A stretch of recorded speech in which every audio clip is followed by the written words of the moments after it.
খোদা পরওয়ারদিগার আলম, আমি সতর্ক হচ্ছি, সাবধান হয়ে যাচ্ছি। আমার আর 8 মাস বাকি আছে।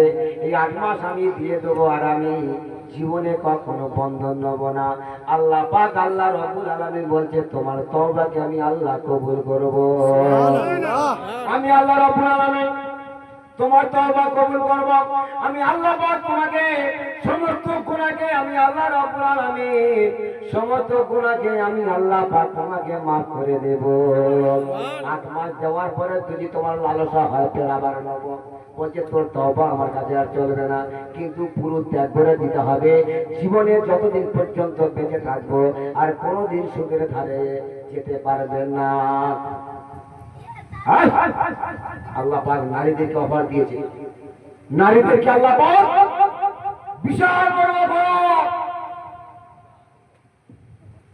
পুরুষের মতো করে নেকি আল্লাহ নারীদেরকে এত অফার দিয়েছে, এত অফার, এত অফার, কিন্তু আল্লাহ নবী বলছেন নারীরা বেশি জাহান্নামী হবে, নারীরা বেশি জাহান্নামী হবে। কেন? আল্লাহ রাব্বুল আলামিন আল্লাহ নারীদেরকে কেমন অফার দিয়েছে দেখুন। কোন মহিলা যদি বিসমিল্লাহ বলে তার ঘরকে ছাড় দেবে, আল্লাহ রাব্বুল আলামিন আল্লাহ তাবারক তাআলা ওই মহিলার আমলনামায় 12টা নেকি সঙ্গে সঙ্গে লিখে দেবে। সুবহানাল্লাহ। কোন মহিলা যদি বিসমিল্লাহ বলে হাড়িতে ভাত খোলে, আল্লাহ রাব্বুল আলামিন ওই ভাতে আল্লাহর পাক বরকত দান করবে। আল্লাহ পাক মহিলাদেরকে কত বড় অফার দিয়েছে। তোমার স্বামী যদি বা বাইরে থেকে আসে, বাইরে থেকে আসার পরে যদি তোমার সামনে হাজির হয়ে যায়, হাজির হয়ে যদি দাঁড়িয়ে থাকে, কোনো কথা দাঁড়ায়, যদি তোমার স্বামীকে একবার হাসাতে পারো, আল্লাহ রাব্বুল আলামিন 12টা নেকি তার আমলনামায় লিখে দেবে। কোন মহিলার পেটে বাচ্চা আছে, আল্লাহ পাক বলছে বান্দারে তোর দিনের বেলা রোজার সওয়াব আর রাতের বেলা ইবাদতের সওয়াব আমি আল্লাহ পাক ওই মহিলার আমলনামায় পৌঁছে দেব। প্রসবের সময় নিশ্চয় করে পুরুষ বুঝতে পারবে না, নারীরা জানে। প্রসবের সময় আমার মায়েদের মনে হচ্ছে যে ওই সময় বীজ দিলে খেয়ে দেবে, এত কষ্ট, এত কষ্ট হয়।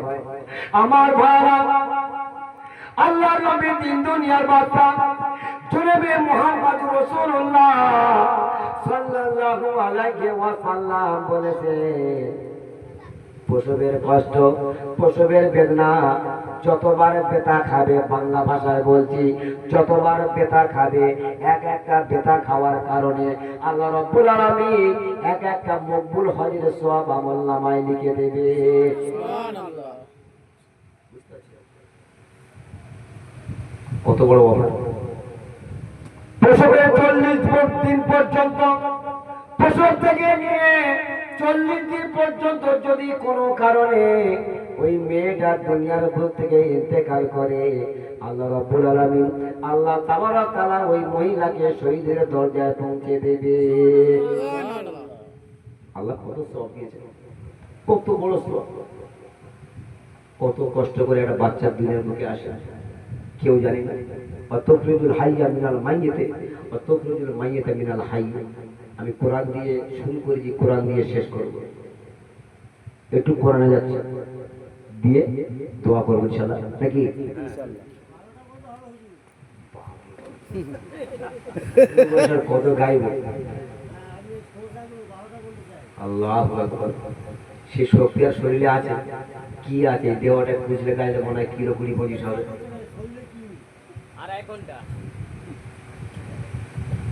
আল্লাহ রাব্বুল আলামিন তিনি পবিত্র কোরআনে ঘোষণা করেছেন, ওয়াতুখরিজুল হাইয়া মিনাল মাইয়িতি ওয়াতুখরিজুল মাইয়িতা মিনাল হাইয়্যি।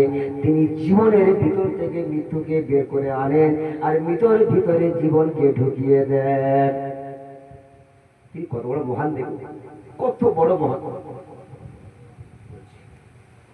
তিনি জীবনের ভিতর থেকে মৃত্যুকে বের করে আনবে আর মৃতের ভিতরে জীবনকে ঢুকিয়ে দেবে। ইউলিসুল লাইলা ফিন নাহার ওয়া ইউলিসুন নাহারা ফিল লাইল, তিনি রাত্রিকে প্রবেশ করায় দিনের ভিতরে আর দিনকে প্রবেশ করায় রাতের ভিতর। কিছুক্ষণ আগে কি ছিল কথা বলো? দিন আর এখন রাত। কার পুত্র? আল্লাহ। কেন মোদি ডাকো না? বা তোর বাবার কেমন শক্তি আছে একটু আমাদের একটু সরিয়ে দে। কোরআন জানাচ্ছে অতখুরিতুল হাইয়া মিনাল মাইয়িতে অতখুরিতুল মাইয়িতা মিনাল হাইয়ে, তিনি জীবনের ভিতর থেকে মৃত্যুকে বের করবে আর মৃতের ভিতরে জীবনকে ঢুকিয়ে দেবেন। কিভাবে? লক্ষ্য করুন, মরা আঙুল। আপনার বলবেন জালালি সাহেব আঙুল তো নড়তেছে, সত্যিকারে নড়তেছে। মরা আঙুল, জীবনের কোনো অস্তিত্ব নাই, কিন্তু জীবন পেয়ে তা থেকে বেরিয়ে আসছে জীবিত নয়। মরা মাথা, জীবনের কোনো অস্তিত্ব নাই, কিন্তু জীবন পেয়ে তা থেকে বেরিয়ে আসছে জীবিত চুল। মরা মারি, জীবনের কোনো অস্তিত্ব নাই, কিন্তু জীবন পেয়ে তা থেকে বেরিয়ে আসছে জীবিত দাঁত। মরা জীব, জীবনের কোনো অস্তিত্ব নাই, কিন্তু জীবন পেয়ে তা থেকে বেরিয়ে আসছে জীবিত দাড়ি। মরা ডিম, এই ডিম কথা বলে আমরা খাবো বলে ডিম ধরতে যাবো, সে পালিয়ে যায়। হ্যাঁ ফিল্ম থেকে বলো, ডিম পালিয়ে যায়। মরা ডিম, ভিতরে সাদা অংশ হলুদ কুসুম, জীবনের কোনো অস্তিত্ব নাই, কিন্তু মুরগি ওম দিচ্ছে 21 দিন পর্যন্ত। হঠাৎ ডিমের খোলস ফেটে বেরিয়ে আসছে জীবিত মুরগির বাচ্চা। মরা ডিমের ভিতর থেকে জীবন বার হচ্ছে মুরগির বাচ্চা। মরা